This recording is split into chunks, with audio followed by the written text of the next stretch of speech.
All right, welcome everybody to week 6, day 2. We're actually going to do 2 different lectures today. The first one is just going to be philosophical. So if you don't want to care about the philosophy of programming or the philosophy of how you go about writing functions in particular, you are more than welcome to skip this lecture and just move on to where we are learning new stuff in the C++ language. But I feel like having some discussions now and again about how you go about programming and how you go about breaking a problem down into different functions and decomposing problems and stuff like that is actually pretty valuable. So I want to introduce you guys to the concept of purity in a function. So a pure function, learning point number 1 for today, a pure function has no side effects. In other words, it only modifies variables in its scope. Okay? It doesn't modify anything else in the program, or it doesn't see out anything, it doesn't see in anything, it doesn't open a file, it doesn't delete a file, it doesn't open a network connection. It does nothing other than modify the variables inside of itself. So let's see if you guys can identify. I'm going to write a couple functions here, and we'll see if you guys can identify if a function is pure or impure, dirty. Okay. So int f of x, x is equal to x times 2, integer y is equal to x times 10, return x plus y. Is this function pure or not?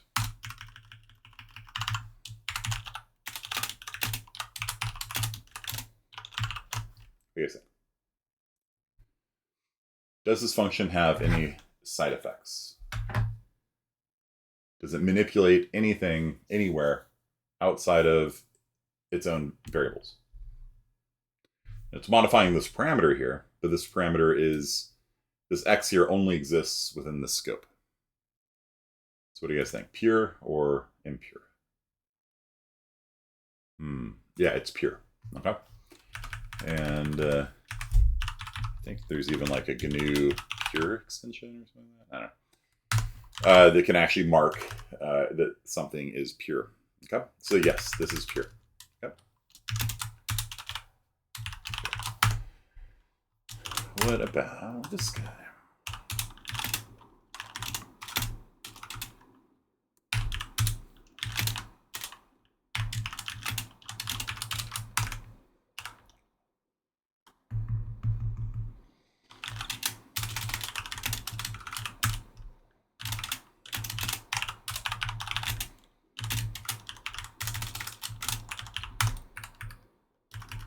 Is this function pure or not? Bob here is a global variable.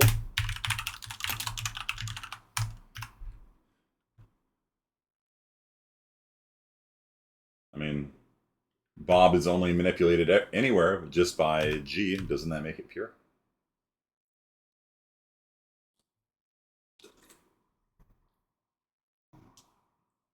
We've had one response on chat. Come on, let's participate. Good. Good. It is impure. Okay. This is impure. The reason for that is because it is manipulating global state. If we had 2 people that were each reading and writing to the same variable, then each one of the functions are now kind of dependent upon the behavior of the other function, right? So if everybody's reading and writing to Bob at different times, then the behavior of the function isn't solely dependent upon its parameters, and it's manipulating values not within its own scope. Okay, what about this one?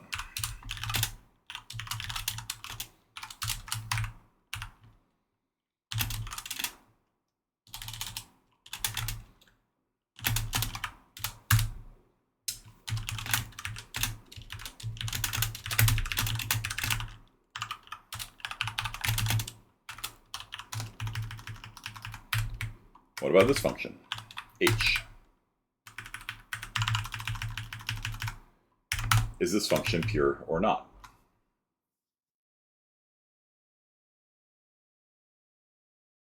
We We have 1 vote for pure from Tuvi.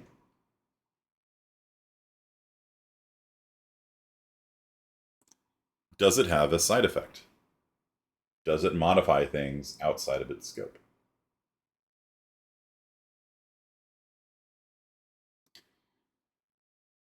We have 3 votes for pure.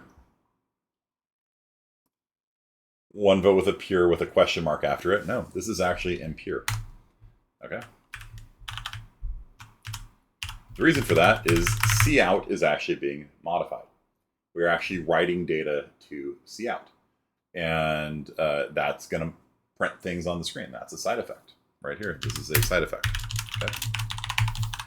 So this is also an impure function. Okay. Now, why does it matter? All right, let me show you. So if you just have pure functions like f and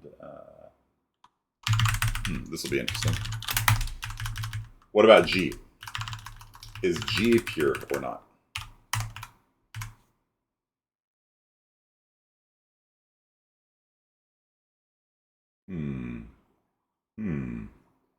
What do you think?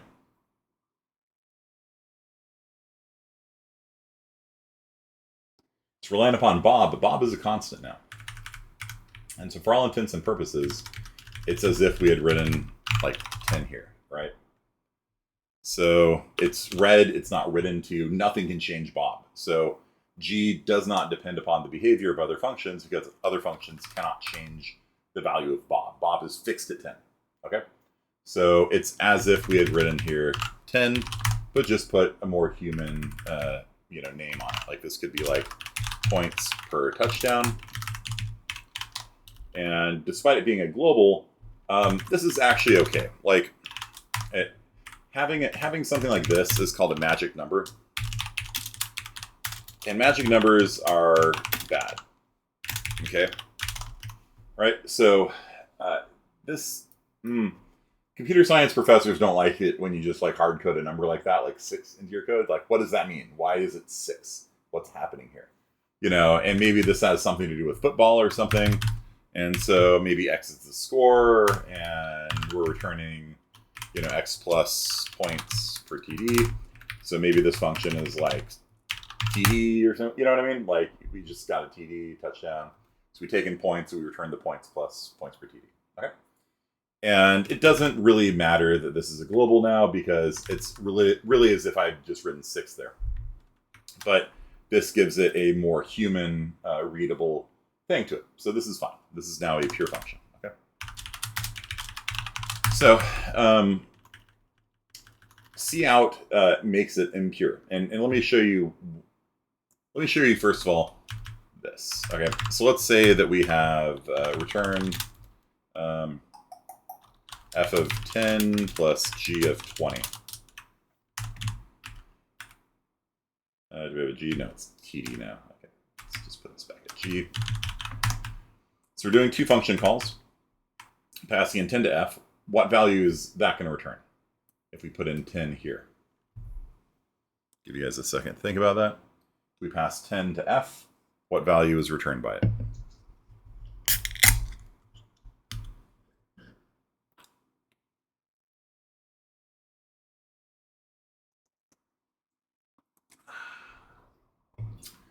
Ten times 2 is 20. X is equal to 200.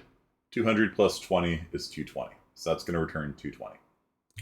And then G is getting passed in 20. Let me make it something different. Let's pass in 4. Okay. So what is G going to return if we pass in 4 to it?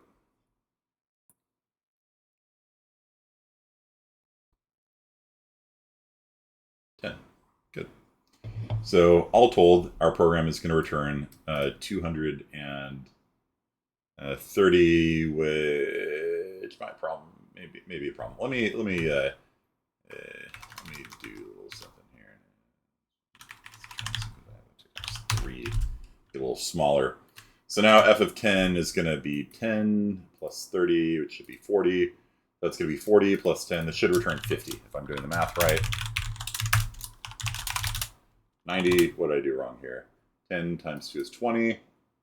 10. Oh, because I doubled it first. Right. Let's do that. Okay, so it's going to be 30 plus 20 is 50. And we get 60 because we're adding 10 to it from here. Okay.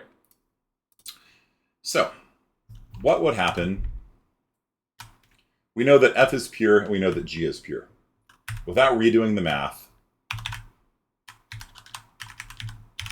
what is this going to return? I just switched the order of f of 10 and g of 4. What's this going to output? It outputted 60 before. Now I'm doing g first, followed by f, instead of f followed by g. Is this going to print 60 as well? What do you guys think? No?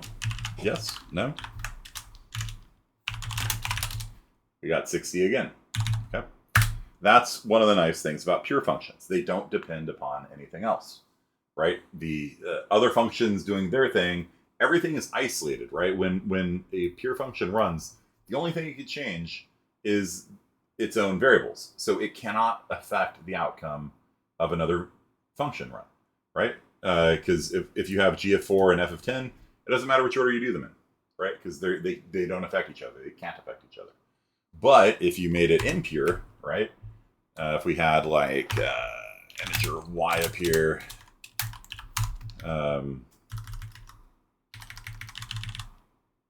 and we're going to return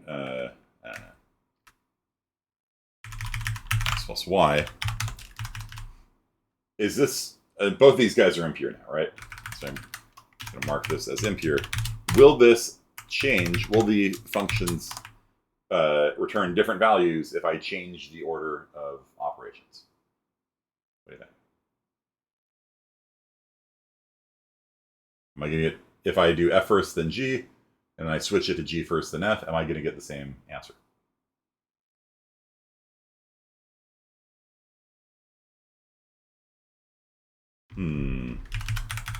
All right, so let's run this. And we get 54 one way.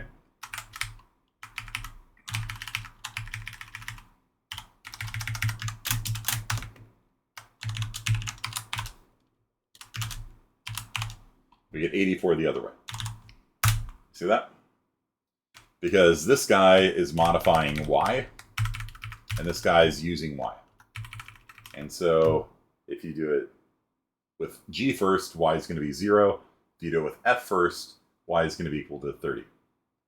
And so you can no longer do things like switching the order function calls and things like that. And so this topic here brings us to the topic of what's called a functional programming language. And a lot of professors love functional languages because pure functions just like okay, so what a functional programming language is. C++ can pretend to be one. Like if all of your functions are pure, you can pretend to be a functional language. But in a functional programming language, all functions are pure if you're in a pure functional language. Most functional programming languages realize that people want to see out something at some point. And so they have mixed functions where some functions can print things. And so like if I did a see out here, obviously if I mix the order of f and g, I'm going to get different output, right? Do you guys see that? By outputting something into the screen, I can now no longer order the functions differently. Because if I do f first, I get a then b. If I do g first, I get b then a. You guys see that? So that's why see-outing things makes a function impure. It has a side effect. It's writing to the screen. Okay? So in a pure functional language, all functions are pure. There are no side effects. And you might be like, okay, well, how do I see out something? You know? And here's the neat part. You don't. The invincible meme, right? So if you are going 100% pure, you can't actually like do anything. Like you can't open a database connection, you can't write to the network, you can't write to the screen, because all of those things are side effects. All of those things are manipulating state outside of the local region of the function there. And so they're kind of useless, right? And that's one of the reasons why people say functional languages are the future and always will be. So, but that's not to say that you can't learn something. So the philosophy of writing a pure function is actually really valuable for a C++ developer. So even though C++ can pretend to be functional, kind of, in fact, there's a functional hashtag include functional, like that. Like you can, there's actually like support for it, kind of, you know, and you just make sure that none of your functions are impure, and you know, call it a day, right? Clean it up. This and this bad boy is GNU pure. Yeah. I don't know how that attribute works actually. One, true.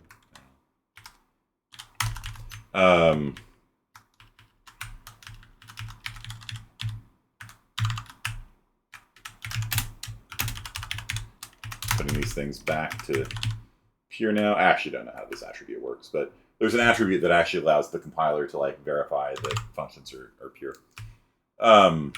Never used it though. So I just mark them with like a little comment like this. And so if all of your functions are pure, you get benefits from it, right? For one thing, it's easier to debug. All of the activity of your function is found here, you know, between the start and the end of the function. If you've got a bug in your function, it's right there. Whereas if you have a function that is reading and writing to a global variable, well, is it my function that's screwing up, or is some other person, you know, setting that global to 0 by accident, you know, and like maybe it's accumulating how many, you know, I don't know, how much heat there is in the world or something. And one of the functions over there sets it to 0 every periodically, and then like everything breaks. And you're like, wait, is it my fault that this thing's 0? Is it someone else's? And you have to kind of like look at everybody that is touching this global variable and look at the order that they're touching it in, because as we saw here, if you change the order that you modify globals in, you get different results, and it's a mess. And that's why most professors recommend using no global variables at all. I'm not quite a purist. There are times when you'll see me use a global. Not very often, though.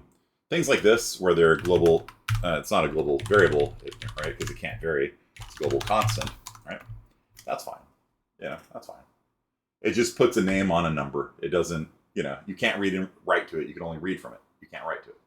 So these kinds of globals are fine. Global constants are A-okay. There's no issues with them at all.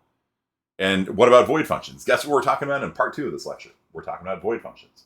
Void functions are basically never pure, unless they're empty. Literally, you know, the topic in our second half, we're going to be talking about void functions. And yeah, if you are on board the functional programming language train, you don't write void functions ever. All right, and we're going to be learning call by reference. You don't use call by reference either, unless it's call by const reference. You don't use global variables at all. Essentially, a pure function, if you want to think of it, a pure function is like a function in algebra, right?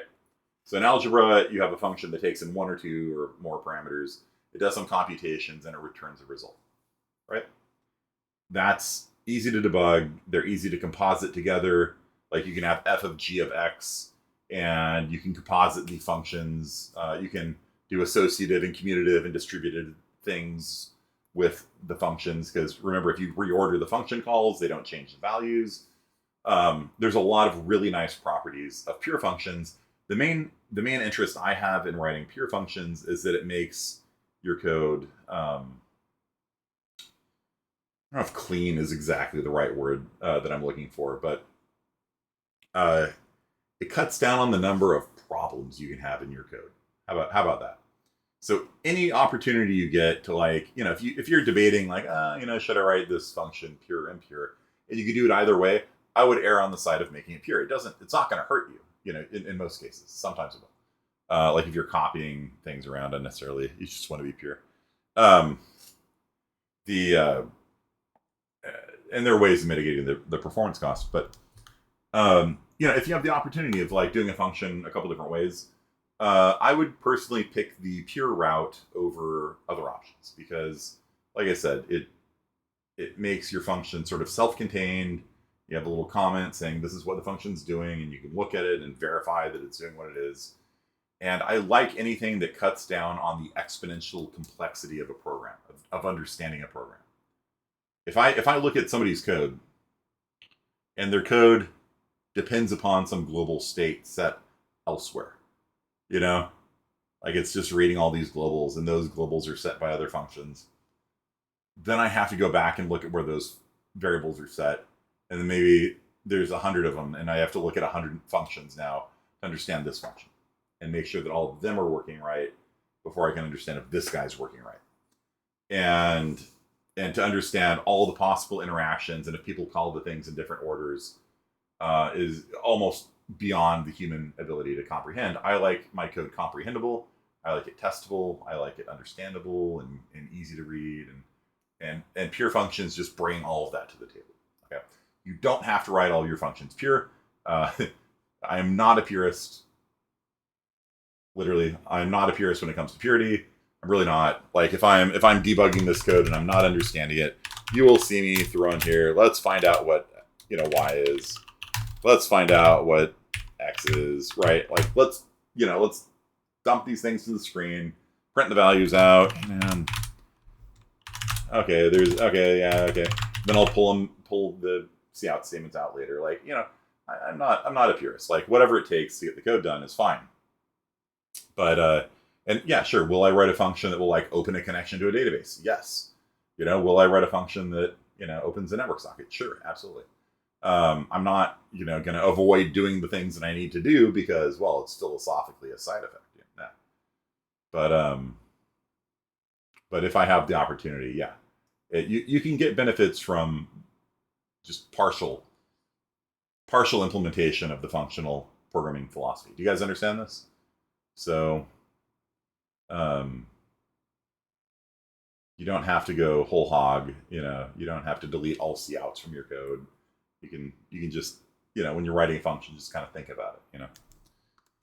It's just a philosophical way of doing coding, and it's one that I think has a lot of benefits. Some people, in my opinion, take it too far, and then they can't do anything. Like, you will never out something. Oh, okay, well that's not helpful. You will never write a file. Okay, but I'm trying to write Microsoft Word, and I can't read or write to disk. No.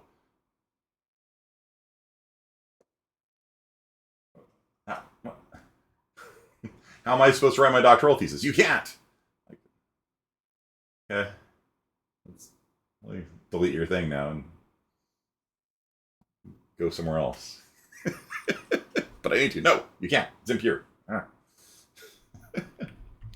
Right. So this thing here, yeah, makes it impure. Okay. There's also optimization benefits. Like if the compiler knows that a function is pure, then it can move it around and reorder things so as to be faster and things like that. So there's all sorts of benefits to it. The only downside is, again, there's sometimes a performance cost if you have to pass copies of things to copies of things to copies of things. Then you need to think about, well, we're gonna learn how to handle that in part 2.